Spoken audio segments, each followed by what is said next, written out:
Good evening, familia. This is Ray Collazo, and you're watching and listening to the Bomba Live Found in Translation simulcast.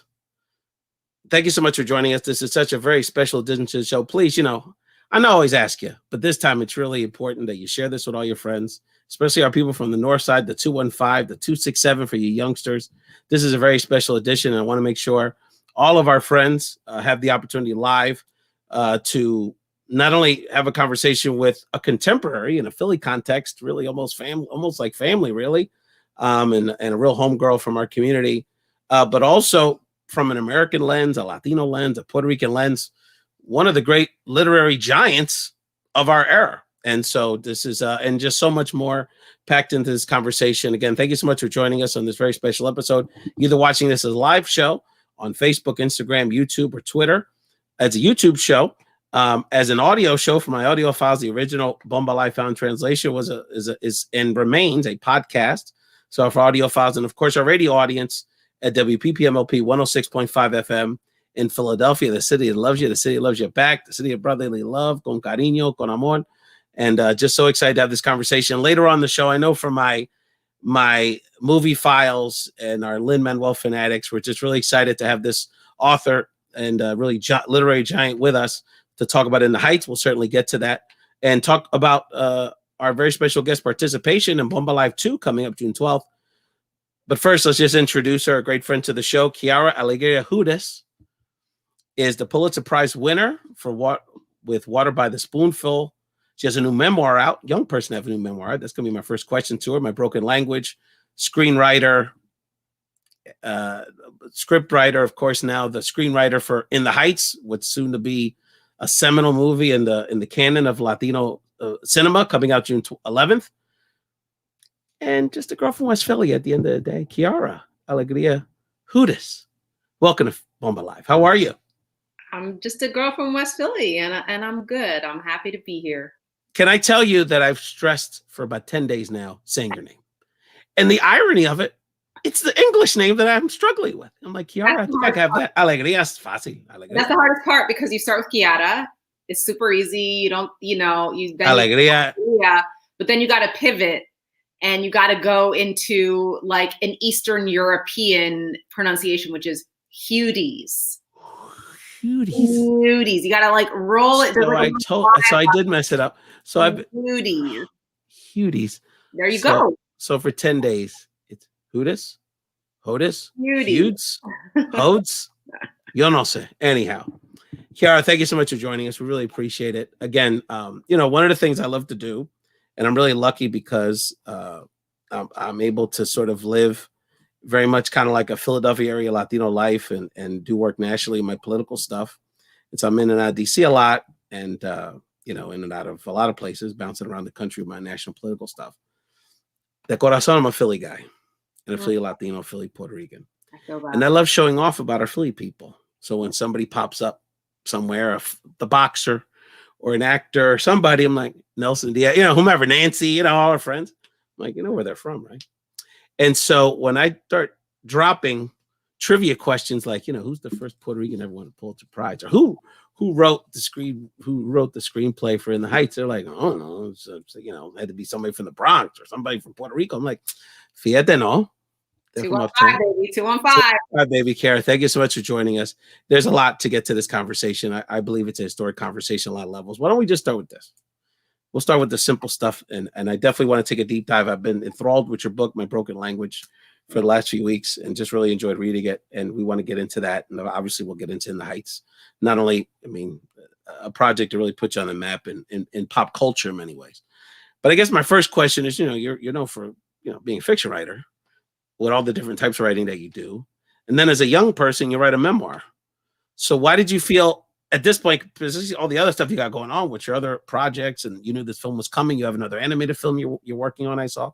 So why at this stage of this career, this illustrious fictional literary career, did you decide to share us who you are with this touching memoir, My Broken Language? I wrote a memoir because I'm looking at the time I was a little girl and a teenage girl in Philly. And I'm only now starting to understand what was happening in the community.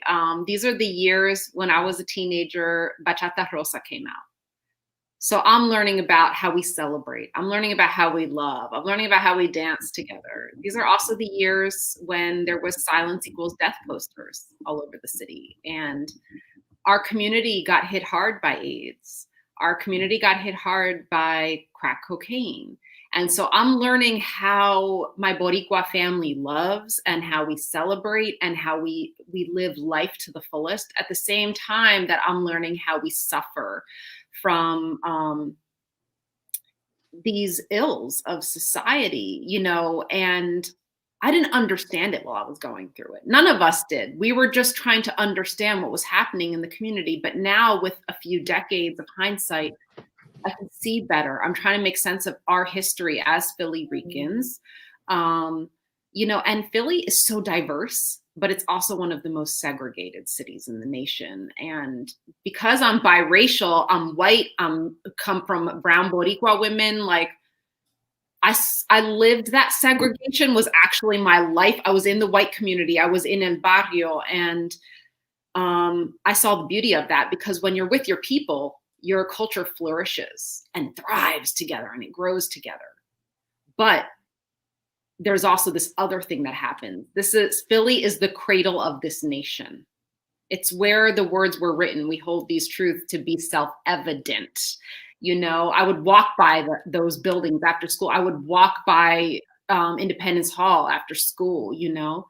But at the same token, there was a lot of invisibility, and that has a cost. That comes with a real cost because for a lot of Philly, those issues were out of sight, out of mind. And our community struggles with different things today, but that still, the cost of residential segregation, that out of sight, out of mind vibe, it takes a toll. It takes a toll on the community. So I wanted to tell a story about everything we survived and how we survived it, the love that's in our community, the resilience, and also the lessons learned that we can pass those on to future generations. Wow, there's a college course in that answer on a lot of levels. And let me just start here. Is that was one of the things that was so relatable for me and us, you and I living very parallel lives in the sense growing up, our families know each other. Much love to your parents and all of our collective families that are watching this, is that was in many ways the dichotomy of the way you and I grew up. Because on some level, there's no one more Philly than us, you know what I mean? And there's the references in the book between the historical sites, the different neighborhoods you just like to hang out in. You went to the Seminole High School in the city. You went to, you know, the Monday night parties where the Roots would play, you know, like there's much more Philly than you. But then, and I can certainly relate to this feeling, but at the same time, you do feel like you are part of and I'm not exaggerating by saying this, like almost like an exiled Puerto Rican community in this enclave that we lived in. And so, and then the other layer for you was being biracial, if you consider, you know, however you would couch that, right? Mm-hmm. So like you had entree into you had entree outside the colony, in a sense. But before I go back to the identity stuff, it's interesting because I'm reading the book, I'm thinking, okay, this is like an identity story in a sense, right? Like, okay, she's struggling, she's half white, she's half Puerto Rican, she's struggling with that. And that's part of it. No doubt. But ultimately what came out of that, I thought was really even more fundamental, was that in the book, My Broken Language, the definition of the language you're seeking to express yourself goes deeper than languages.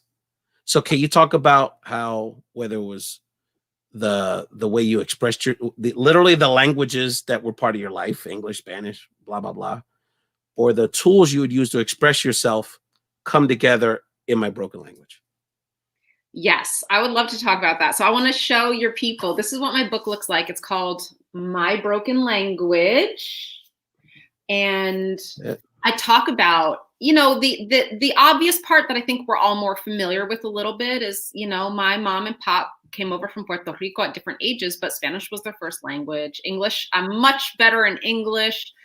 I struggle with Spanish. So I'm trying to find the language that tells my truth. And really it doesn't live in just one language. It lives in multiple languages. But there are also deeper languages I'm trying to explore. What is the spiritual essence of a Boricua? And if my mom's roots are farmers in Arecibo, Puerto Rico, what happens to that spiritual essence when all of a sudden we're in the concrete landscape of North Philly? Who do we become?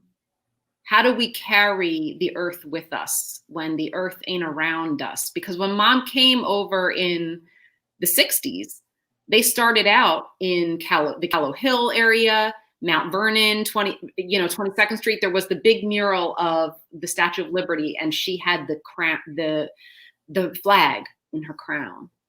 And there was a beautiful big green park. There were big old trees. There was a lot of green space. But as gentrification happens, the community gets pushed farther and farther north and farther away from those green spaces. But we're earth people. So what happens to our spirit when there's not a tree on our block anymore? These are questions I'm asking. What is the language for who we are? How do we express that? One of the answers I find is in our bodies. I look at the bodies of the women that raised me, my mom, my titis, my older cousins, and I'm like, their bodies were all they had left of nature. That's their plot of land. We're still those Taino farmers, but here we are on North American Street with this is it. This is our plot of land. I'm looking at our spiritual practices, how we call upon Atabe, how we call upon Yamaya as our language of survival, of joy, of deep history. And this is how we tell our story of who we are. So how did the fact that your dad was white or in Eastern European Jewish background, I believe, how much of that made you feel like you were chasing or trying to catch up to them in that identity? Because you weren't born on the island, your Spanish isn't your primary language. And oh, by the way, you're not 100% Puerto Rican for whatever, physically, but biologically. How much of that do you think affected this journey? A little bit, but I have to say our family, the Perez women, it was a very mixed family. I had cousins who were also half black, half white. And so being mixed didn't necessarily make me stand out too much in the family. That I wasn't the only one. We had a very diverse family in terms of background, skin tones, languages, body shape, hair texture, all those fun things. But there were cultural differences, right? My dad, my biological dad, and I should also mention that I was also raised by my stepfather, Cedo Sanchez, who is Boricua, and but my biological dad, he was an artisan, he was a woodworker. And so in that, he has a lot in common with the Boricua culture who makes things by hand. Yeah. So that's a commonality there, but he was also an atheist. And so here I have a dad who I adore, who's an incredible, skilled woodworker. And he says, God doesn't exist, honey. God's the root of all evil. Religion is the root of all evil. My mom is telling me about her encounters with not just God, but with numerous spirits, with many gods and with many ghosts. And I'm like, oh my gosh, which is my mom right? Is my dad right? I had to find my own spiritual path. And the book, I'm just showing the cover again because I think it's so beautiful. It shows all the women and some of the spirits too. And in the book, I make a realization. I'm looking for my path. I'm looking for my religion. And I find towards the end of the book, my cousins, my matriarchs are that of God within me. And that's a realization I have that lets me be an artist and tells me what my path is. Very profound. I'm just scrolling here, and I just want to read just one quick snippet, if you don't mind, just so people get the sense of the depth of this this opus, My Broken Language, which you got to get anywhere. Just go to Quiara.com. Just buy it straight from her. And I believe there's a quote your mom shared with you. Wow, your mom is quite the literary giant with the quips. Let me tell you, reading this. You're a child of 3 catastrophes. You're born of 3 Holocausts, the native, the African, and the Jewish. You're a descendant of the survivors. It's in your blood, the resilience, the deep memory and experience of survival. Deep. Your mother, Virginia. Where do we begin? That's another Netflix series. How do we? Where do we start with the influence of her on you? Well, in the book, I start when I'm 5 because when I was 5, she decided it was time to sit me down and have a talk with me. Because something had happened to her when she was a 5-year-old girl, which she had a vision in the middle of the night.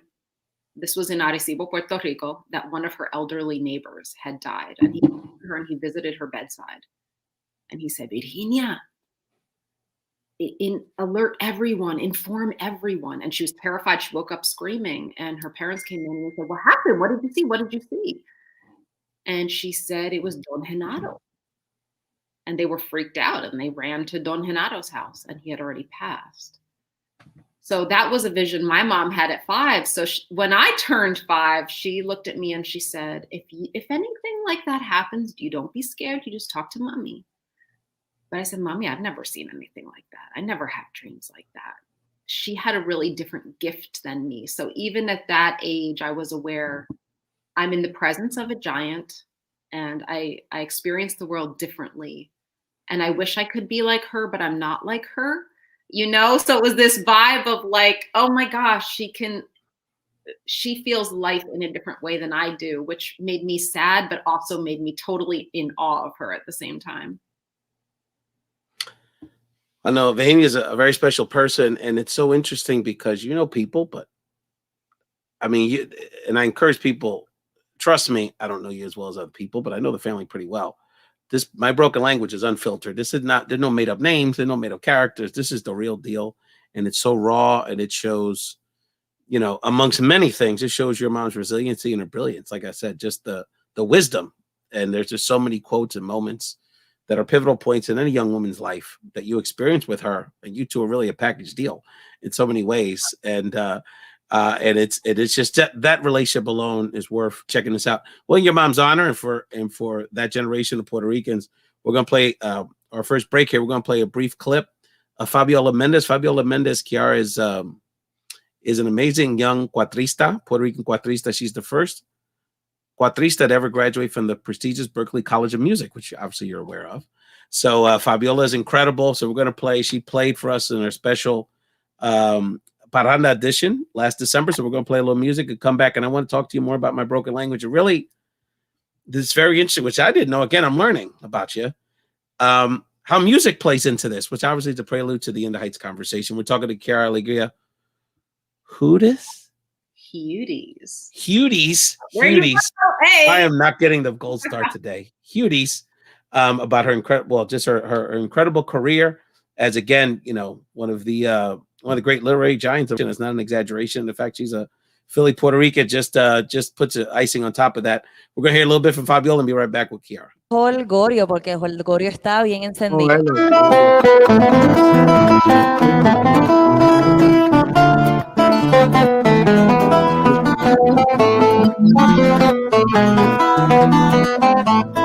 Holgorio está, que por la maceta vamos a gozar, huepa, huepa, huepa, vamos a gozar, huepa, huepa, huepa. Yo estaré cantando hasta que amanezca y el Holgorio está bien por la maceta, vamos a gozar, huepa, huepa, huepa. Coro, el Holgorio está, bien por la maceta, vamos a gozar, huepa, huepa, huepa, vamos a gozar, huepa, huepa, huepa, con el ron y anís, que con el ron y anís, yo haré una receta y el Holgorio está bien por la maceta, vamos a gozar, huepa, huepa, huepa, el Holgorio está, bien por la maceta, vamos a gozar, huepa, huepa, huepa, vamos a gozar, huepa, huepa, huepa. Welcome back to BombaLive. Wepa, wepa, wepa. Quiara Alegria Hudes. Back on the show. Fabiola kills it. You need to connect with her. You need to collaborate with her. She's in Boston. Happened. I need to connect with this. She's got a new album, Afro Riqueña, and she, you know, is really an ode to Lolita Lebron and some of the Julia de Burgos, some of the strong women particularly from an Afro-Puerto Rican perspective. So she really, I think she's doing some groundbreaking stuff because she's incorporating the cuatro and all these different rhythms. So she's fantastic, and we work a lot with her. And we're here, of course, with the legendary, even though still a youngster, Quiara Alegria Hudes. And I'm learning how to say her last name. It only took to get on the It only took me to get you on the show to figure it out. Anyway, so I want before we get to the music part of this, which I'm so curious about, I'm going to read another quick quote and ask you a question about it, Quiara, from your book, My Broken Language. Language was not what connected us as a family. Let's start from there. The reason language didn't connect us as a family is because different family members were either born on the island or born in Philadelphia and came at different ages. So everyone had a different accent. Everyone had a different level of comfort with Spanish or English. There was a lot of Spanglish, but where you never got lost in translation was through body language. So we danced. We didn't just say bendición and wave from a distance. We got in there. We sniffed each other's necks. We kissed each other's foreheads. We pinched each other's butts. This was a lot of women, and our bodies together made sense. That was a language that was very comfortable, that was very empowering, that was very grounded to us. There is a passage, and we healed each other. My titi Ginny, who worked in Philly for a long time, she helped with the community gardening movement. They found abandoned lots and turned them into places of gardening. There's a passage where my mother, who also was a natural healer, she's giving Abuela a massage, and she says, "¿Qué es esto?" She sees a little scratch on Abuela's belly, and Abuela's like, pues, la operación. And that's how my mom heard of for the first time the history of forced and coerced sterilization on the island, and that Abuela had that coerced sterilization. They said this is temporary birth control. She was never able to have kids again. So it's through this body language that we actually uncovered real truths about who we were and the history we carried in flesh and in spirit. And we'll talk in a moment later about In the Heights and kind of how you're again trying to bring so many, in that case, kind of merging the traditions of New York City with the Latino community uptown. And again, we're talking to Quiara Alegria Hudes on BombaLive. Definitely a bucket list moment. Let me read another quote. And again, I'm learning about you as many others are. This is sort of, you obviously are well renowned in the literature world, but when you write a movie that's really anticipated the way this is, you're getting in this book, you're getting a lot of great publicity. Much respect to Alicia Menendez had you on the show. I know she was geeking out on you, and she's also a great friend, and I've had the chance to be on her show once or twice. But the music piece and where that fits into your career, your journey, was so interesting to me and so compelling. In El Barrio, music was air. There was no funeral, no graveside visit, no praise ceremony, no after work hang, no morning shower rolled by without it. Music meant Nigeria and Senegal, Cuba and Brazil, PR and DR in Harlem. USA music is why driver's side glass could descend while kitchen windows got jimmied. You were a music nerd all these years. Oh, please. The history of my life it's like when you first fall in love, you have no shame. It's like all you're thinking about is the person you love. That was me in music. And it was every kind. So it's so beautiful to me to talk about my book in an event where there's also a cuatrista. How beautiful is that? Oh yeah, I got more coming in a second. Don't worry about it. I can't, to be raised in the mornings, it was, KYW, but it was also Ramito. And Ramito has a tear in his voice, and he has pride in his voice, and he is telling epic stories about the Puerto Rican flag, about funny stories, because he has a lot of funny songs. The troubadour tradition, the música jíbara tradition was in me when I went to Yale, just like Bach preludes and fugues were. Yale didn't want to hear about all that Ramito stuff. They said, "What's that? I don't want to hear the song Que Viva Chango. Don't write a paper on that." But I said, "No, this is the music I grew up listening to, and this music matters. It tells the history through listening to the beats. You hear that cuatro, that's a descendant of European stringed instruments. you hear the clave, you hear the cascara. That shows our West African roots. This is the music I'm talking about at Yale. And I had to really elbow my way in. And this is why I became a playwright.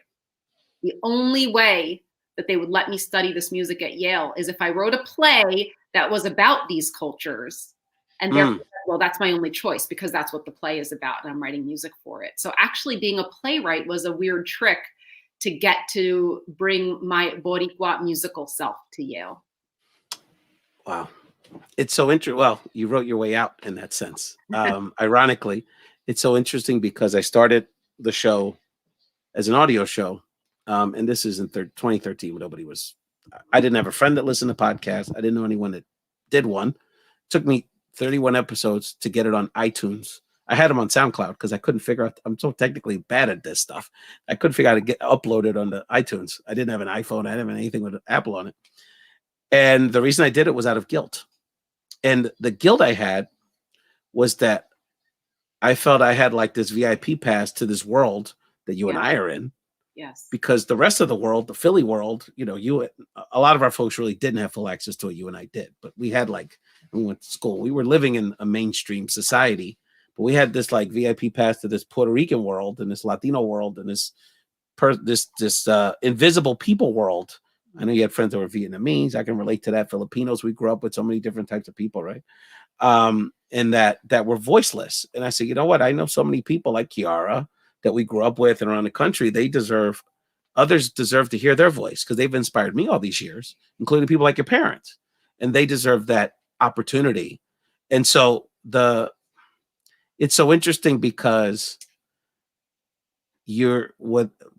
how much do you feel your art is simply about wanting to tell these good stories that happen to be diverse and sort of different from the mainstream, and how much of it is for you is sort of challenging and shaping the canon of American because that's what you're doing: American literature, American film, now American theater.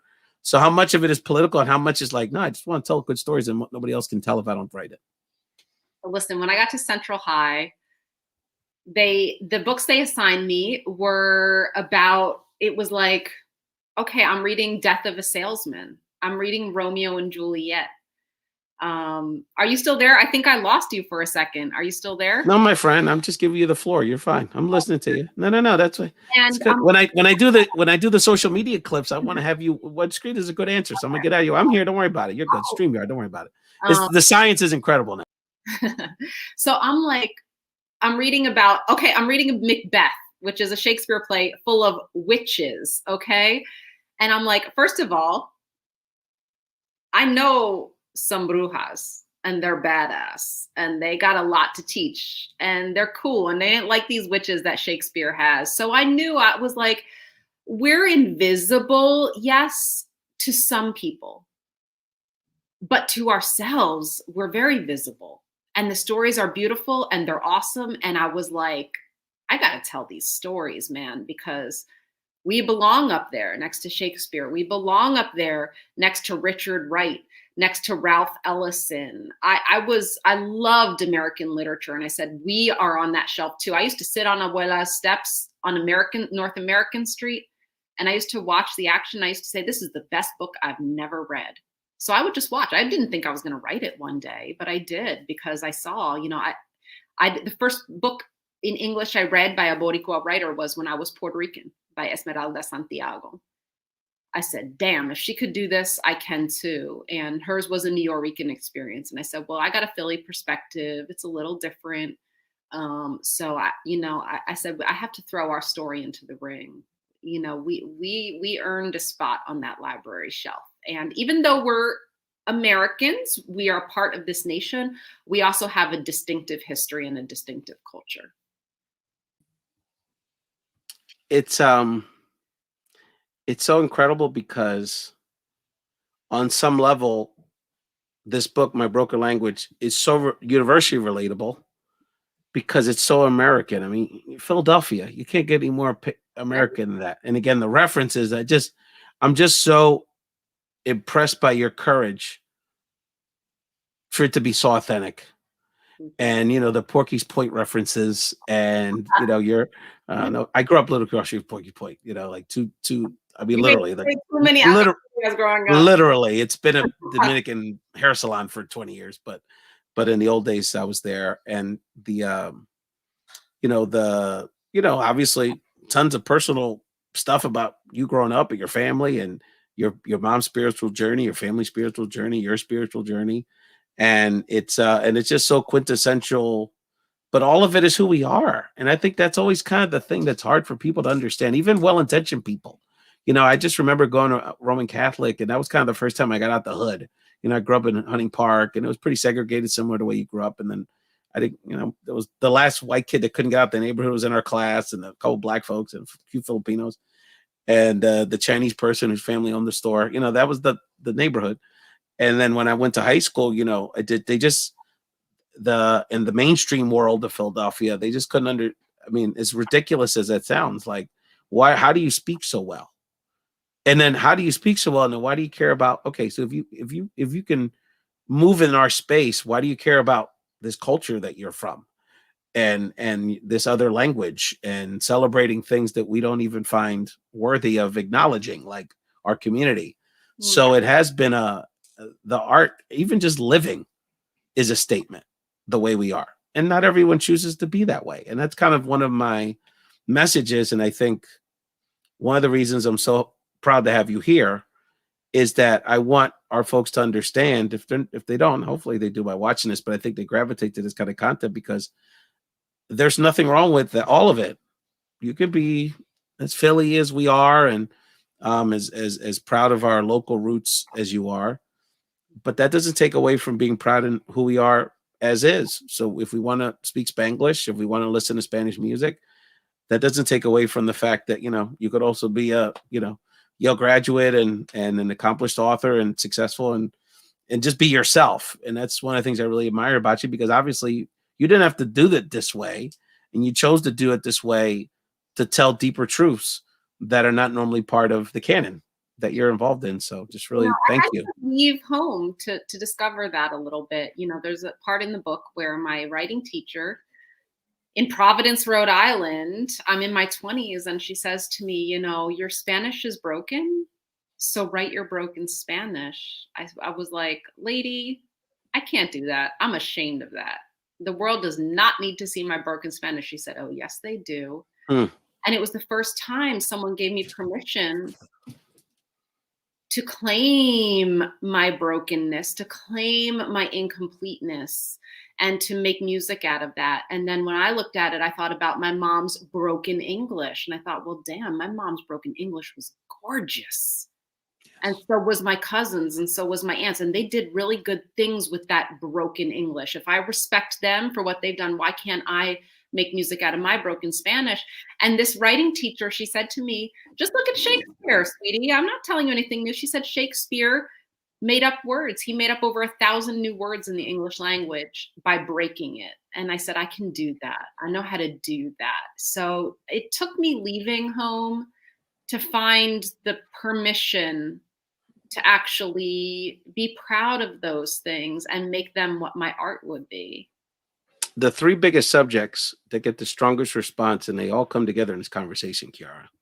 Three big subjects get the strongest response on my show is this identity question you just talked about. Oh, I don't speak Spanish. Am I Latino? Mm-hmm. I wasn't raised in Latin America. Am I Latino? How do I manage being who I am in this other bigger world?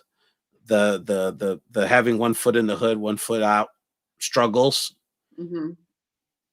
And it's such a central part of your book. My Broken Language. I encourage you to get it right now. It's on her website, Quiara.com. It's just, for lack of a better term, the things women are told not to talk about. Oh, no. That's a whole other, and then, so you're really hitting on things that are so seminal to the conversations that we want to have. And that's why it's so important to have shows like BombaLive. We're here with a great friend and someone that we have so much admiration for, and has done just an incredible job raising the voices of our community, Quiara Alegria Hudes.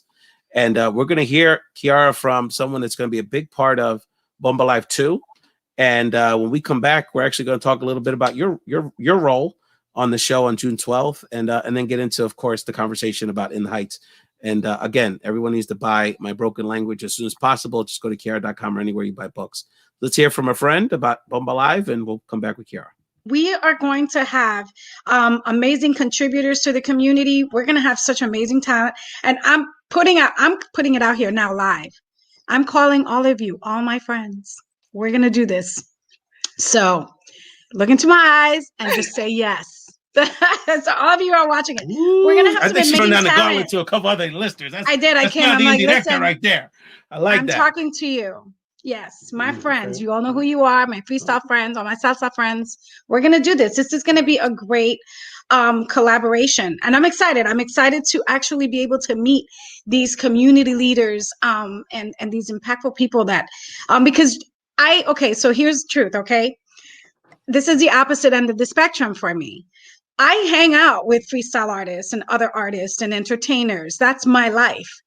What really brings me passion on the other side of me is meeting all these, amazing community leaders and people who make an impact. And these superheroes is what I call them. That's who I fangirl on. So you were sort of at the end of the freestyle generation. You were like a little young, but you were right at the end of it. But obviously, it's great to see Betty D, the legendary lead singer of Sweet Sensation, not only be part of the crew, but she'll be the primetime host of the BombaLive Awards. And we're really happy. We're really, it's incredible. It's kind of surreal. K7 is going to be part of the show. Brenda K. Star. It's going to be really cool. And so as part of that program, we're honoring people that have provided great contributions to our community. I'm really proud that on June 12th, we're going to be honoring Quiara. Quiara has been named the BombaLive Award recipient for Puerto Rican Excellence in the Arts, which as just such a prolific artist, beyond just a writer and artiste, an advocate for our community, so well deserved, not just because she's from North Philly, but just because of all the wonderful things she's accomplished. And I think it's very appropriate that you receive this honor this year, Quiara, because you have, I think, two pieces of art that are going to be really historic, and for two very different reasons. Of course, the Heights musical film adaptation we're going to talk about in a second, and this memoir, which really speaks to so many of the truths that we need to elevate in our community. So congratulations, Quiara, for receiving the Bomba for Puerto Rican Excellence in the Arts. And anything you want to share with our BombaLive community? Oh, I'm so honored. I really am. It's one thing to be recognized, and we don't become artists to be recognized. We become artists because we can't help it. There's just a hunger to tell the world how complicated it is, how joyous it is, how much it hurts, and how we can do better. We become an artist because there's something deep inside us that wants to tell the truth, even if it gets us in trouble. But it is nice to be recognized, because being an artist can be really hard, and it just gives that permission to keep going, that little bit of encouragement. Now, that being said, to be recognized within one's own community is an extra blessing. I have been recognized by my community a few times in my career, in Chicago, in Providence, Rhode Island, by these different Boricua communities across the nation. So to be recognized by BombaLive, by these Philly Ricans, I don't take that lightly. Y'all are out there trying to preserve the best of the culture, be real about the strides we need to make to be more well, to be more whole. And you're building the path to do that. When my parents came here, it's not like they just plugged right into some great pre-existing community. They had to build the community that they arrived into. They had to build the world they wanted to live in, and BombaLive is doing that too. So this is an honor that I really take to heart. I know it's going to be like right up in my writing studio where I can see it when I write my next thing, to just encourage me to keep going. Thank you so much. Well, so well deserved. And Christine Nieves, a great friend, is giving you a shout out. I know you assisted her with a immigration related conversation with Esperanza earlier today. And, obviously so well deserved. I mean, it's this is the least we can do. It's so interesting because, it's something we've talked about, and this is kind of like anti-Puerto Rican stuff. But over the years, I remember when Celia Cruz was sort of at her apex, rightfully so, toward the end of her life, sort of in pop Latino culture, and how the Cuban Americans really were a catapult to that, the Estefans and sort of the Miami leadership. And while that's wonderful, and we're glad that happened, too oftentimes a lot of our Puerto Rican elders and don't get that kind of love for whatever reason. And so, you know, it's incumbent on ourselves to do that. And obviously, you know, you're far from an elder, Quiara, but I thought it was important. You know, we thought it was important when last year's Puerto Rican Parade was canceled and all of our cultural celebrations got canceled. Chicago and Puerto Rico and Philly and Orlando. So gotta do something. So we put it together, and in BombaLive 2, which you're gonna be a part of on June 12th, with accepting your board, is moving that along to say, look at all the talent we have in our community. And again, it's an extension of what I've always wanted to do, which is let people know, hey, we can do it ourselves. And there's a lot we can do if we just work together and take a step back and realize all the incredible talent we have in our community. So well deserved. Let's talk about the movie, My Friend in the Heights. So I have a confession to make. I thought I was a smart guy. And I remember I was on it within the Heights. I had friends tell me about the off-Broadway production. I got my wife tickets for Christmas one year to go see it on Broadway. I saw it. It was fantastic. I showed off about it. I bought the soundtrack. I was on it. Then when I found out you were a part of it, I was so excited. But I must admit, I didn't know what writing the book meant. It's part of like writing a musical. So Listen, it's like if they called vanilla chocolate. It is the most confusing term. I was like, so is that the part that where they're not singing? So I guess my question is, so as a writer, even though as it turns out I get to know you more, music is a big part of your background. I guess let's start there. So when In the Heights, the musical, talk about that journey between not only you and Lynn's skill sets, which obviously you have a musical skill set as well, but obviously with your literature skill set, and then your two different Puerto Rican Latino experiences. So talk about that piece, which was the birth of In the Heights. Yeah, you know, I'm so glad you asked about like me writing the book of In the Heights. It is so confusing, right? Because this is a book, right? Yeah. So everyone thinks I wrote a book called In the Heights that's like a fictional story or something, and then Lynn took it and made a musical. It's just a really confusing term. Basically, Lynn wrote the music and lyrics, and I'm the playwright. So I wrote the scene. I was close. Okay. You know, but it's confusing because it's not saying like I wrote the play of In the Heights, it's saying I wrote the book. It's super confusing for a very simple thing, which is I'm the playwright of In the Heights. Lynn and I collaborated together. I came up with the story and the characters with him together. And, you know, we were in a room for years on years writing draft after draft. It was really cool when I moved to New York. There were some commonalities. You know, I was very familiar with El Barrio. I was familiar with the community from Philly, but it's super different in New York. For one thing, it felt less isolated in some areas because the New York subway system is more comprehensive and has more stops. So it felt like there was always, it was less segregated. Like there was always insiders and outsiders coming and going. The topography is different too. Like in Washington Heights, there's this old ancient bedrock that they couldn't drill through to flatten the city, to flatten the neighborhood. So there's really steep, like staircase, like a straight end, and it will become a staircase. Town is crazy. Yeah. Cool, super cool. It's like the highest point, the most elevated point in Washington Heights is in a park right outside my window. And so Lynn and I, like, we had some things in common. What we had in common was that we both were really familiar in terms of navigating our Boricua family spaces, but also navigating spaces outside of that, like at our schools. Like we were used to the code switching. Yeah. That in some ways could feel very Wesleyan guy. Yeah. You know, Wesleyan guy. That can feel draining, but it can also feel exhilarating because you have a lot of cool outside input. His parents were, you know, highly educated, PhDs.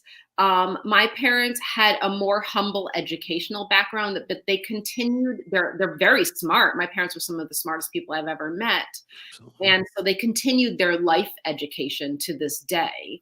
So I liked the fact that we had things in common, but we also represented different slices of the Boricua pie. You know, I was the first in my house to go to college. I wanted to talk about that story. He was the second. He wanted to talk about that story, you know, so we got to kind of make a meal together with our different ingredients. That's so wonderful. And one of the things you've inspired us, Quiara, because at BombaLive 2, I teased it earlier, but I want to remind people, not only is BombaLive 2 happening on June 12th, So don't miss it. We're going to have an all-day celebration, but we wanted to create not just panels and musical performances, celebrity interviews, awareness, the in case I didn't mention it to you, but the charities that we're raising money for that day go to Puerto Rican organizations that are serving Puerto Rican women dealing with domestic violence issues in Philadelphia and in Puerto Rico. And it's obviously is a major crisis issue that we're talking about on our weekly programs. But we wanted to do a novella too. We wanted to, so we actually have put together a writer. Shout out to Ivelisse Rodriguez. I don't know if you know Ivelisse, but she's also a celebrated Puerto Rican author. She wrote Love War Stories last year. She's a big fan of yours and runs in a lot of similar circles. So she's written it for us. Rina Valentin, who has a question for you we're going to get to in a second, is the director. And a series of Puerto Ricans on TikTok and YouTube stars are the actors. So we're taking it to them. So I just want to let people know. Hold on here. Let's get it up here. Death of Cocotazo is coming Saturday, June 12th. So that's going to be part of the primetime show. So it's going to be a lot of fun. So Rina, our director, who's very prominent in the New York arts community herself, is an actress, producer, director. She has a talk show on Bronx Public Access. She had a question for you. I wanted to make sure we got her question in. So you wrote the script, the book, whatever you want to call it, the musical with Lynn.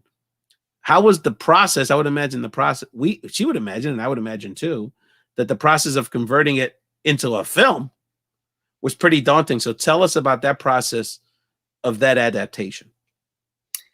It was actually super liberating. Let me give some examples of how it's different writing a stage play versus a screenplay. So on the stage, if you've ever seen In the Heights at your high school, at your local theater, maybe you got to see it on Broadway.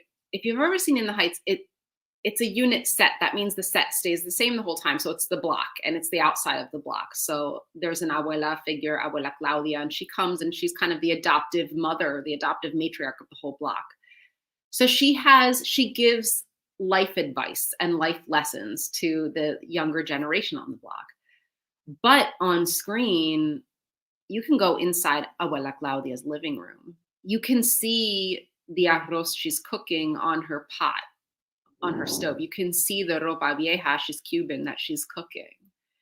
And so there in her living room, she's having a more private and personal conversation to the young people in crisis than she could have out on the block. So that's super cool. You could get more intimate. At the same time, for a huge number, someone wins the lottery, and someone wins 96,000. They're all trying to figure out who it is.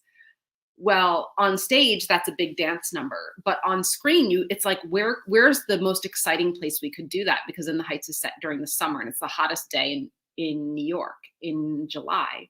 So we set it in Highbridge Pool, which is a huge community public pool in Washington Heights. So there's hundreds of dancers from Washington Heights who are doing hip hop, synchronized swimming, underwater, over water.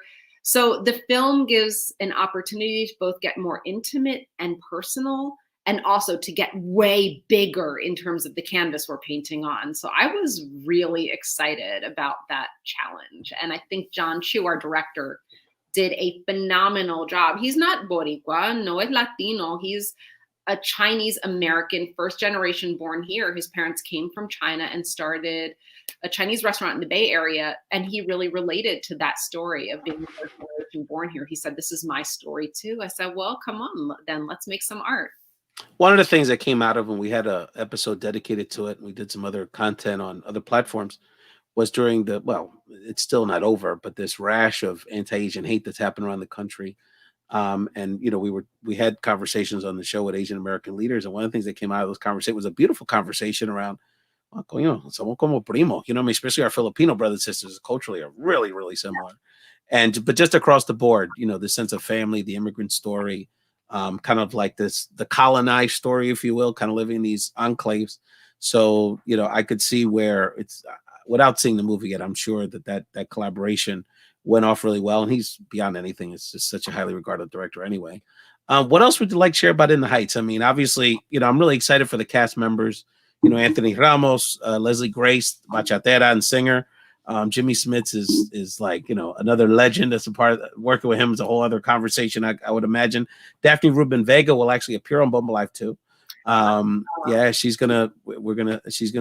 once she found out you were gonna be a part of it, and Betty and everybody, she's not gotta be part of this. So she'll be joining us then. And Lin-Manuel plays, I believe, the Piragua guy in the movie. So that's gonna be fun to get his role. But what else do you want people to know about In the Heights? I mean, like I said, it's I think in the Latino community, there's a lot of anticipation, but at the same time, it is going to, for most of us, unfortunately, because it was on Broadway, the visual is going to be a new experience. So what else do you want people to know about the movie? You know, it's really beautiful having this opportunity to celebrate Boricua and Latino talent that has been out there for decades, proving themselves. So we have someone like Jimmy Smits. The orgullo he brings onto the camera is real. This man is like, I've been to the national park, the Sequoia, the redwoods. This man is like a walking redwood tree. Okay, he's still so darn handsome, isn't he? God darn it, he's magnificent. Jesus, he's like a foot taller than me, that guy. And you know, and then we have newcomers that no one's ever heard of, that they're going to be Jimmy Smits one day. They're going to so be happy for them. Anthony's a good guy. He's grinded a long time. I'm really happy for those folks. You know, we got Mark Anthony. He really fell in board with our vision. So I wrote a role for him that is about more of the painful side of the community. He's a father, and he can't really put it together as a father for this kid named Sonny. So Anthony Ramos's character Usnavi takes him under his wing instead. You know, and so the opportunity to not just work with these giants like Mark Anthony, like Jimmy Smits, but also the people that are going to be them in 10 years. I'm very proud. You know, one thing my father, Cedo, taught me, because he had, you know, a Viejo San Juan restaurant. He had Sanchez Bar and Lounge. He had he's a contractor. He always taught me, you know, your people get paid on Friday. I don't care if you don't have a bowl of rice on Friday. Your people get paid on Friday. That's right. And I didn't become a businesswoman in the same way, but actually, like, being a playwright and being a screenwriter, I'm making jobs too. And I want to be proud of those jobs I'm making. And I'm like, okay, well, these people getting paid on Friday because we're telling a story about who we are. And what we're doing is we're saying the Boricua experience, not just Boricua, it's Latino. Washington Heights is a very Dominican neighborhood too. There's Dominican stories, there's Cuban stories. We're saying the Latino experience is a big Hollywood. This is not an art house movie. It's not some special genre movie. This is a big Hollywood blockbuster movie, and we earned it, and we're here, and we merit that kind of amplification. Wow, so well said. Quiara, anything else you'd like to share? There's been such a historic conversation, definitely a bucket list moment. And you know, if one of the things I get out of 2021 is that I get to know you, and, you know, we can stay in touch and find ways to collaborate, that's just an incredible blessing. And again, I want to shout out my dad, Ray Collazo. I also want to thank you. Been connecting with him. Yes. And he appreciates your ear to hear his history, which is incredible. When I repeat it to people around the country, they're like, I want to meet this guy. He's much cooler than you are. I'm like, yeah, I know. I get that all the time. Your dad's cool. Your dad's he is super cool. No question. So thank you for helping get this connected, Pop. Love you a lot. And so, Quiara, just anything else you want to share with our community? Again, my broken language, just so excited for people to read the book. And of course, everyone's going to check out In the Heights on June 11th. I would just encourage people to do what I've been doing all my life and as a writer, which is just ask your elders what their stories are, and ask for the same story again, because you'll get a new detail the next time. We have a very rich history. It should be passed on and preserved. And the way that happens is simply by asking. People want to be asked because they'll tell you, when did you learn English? When did you come here? What did your parents do? You know, dig into those histories, and it will be rewarding. Quiara Alegria Hudes, thank you so much. It's been such a special time, and I appreciate all of our friends and family, Roger and Christine and others that have been chiming in on the chat. Again, support My Broken Language. So buy it immediately at Quiara.com. Support In the Heights on June 11th. And again, congratulations, Quiara, for a very well-deserved honor here on BombaLive 2. We're going to end the show. You're going to love this musical interlude because on the first BombaLive, I was, you know, that was in the midst, of course, of the George Floyd, you know, Black Lives Matter crisis last June. And just by luck and prayers and determination, and ultimately the spirit of this young woman, Maria Isa, appeared. Maria Isa is a Minnesota Rican, who is a musical artist, podcaster, actress, just an incredible life force. She performed a bomba that she wrote in George Floyd's honor. So I want to play that for you as we end the show. Quiara, thank you so much for joining the show again. We're all going to check out your book, your movie. So just keep chugging away, my friend. I know you got an animated movie coming out. And, thank you so much. That's right. My broken language, beautiful cover. And thank you so much, and support Quiara and all of her projects. And and support BombaLive. Here, let's take it out with Maria Isa. And again, Quiara, mucho gusto. Thank you. I know you're on red carpets every night here, so we appreciate the time, and congratulations again on everything you've done for our community. It's a great conversation. Thank you. Fuego, que fuego. Si no corre la gente se va a quemar. Si no corre la gente se va a quemar. Fuego, fuego, Minnesota. Fuego, fuego, Minneapolis. Fuego, fuego para Jorge. Fuego, fuego para los nombres que han matado la policía. Que se largan ya, que yo no quiero sufrir. Mi gente negra no quieren más, no quieren no sufrir. Que todo te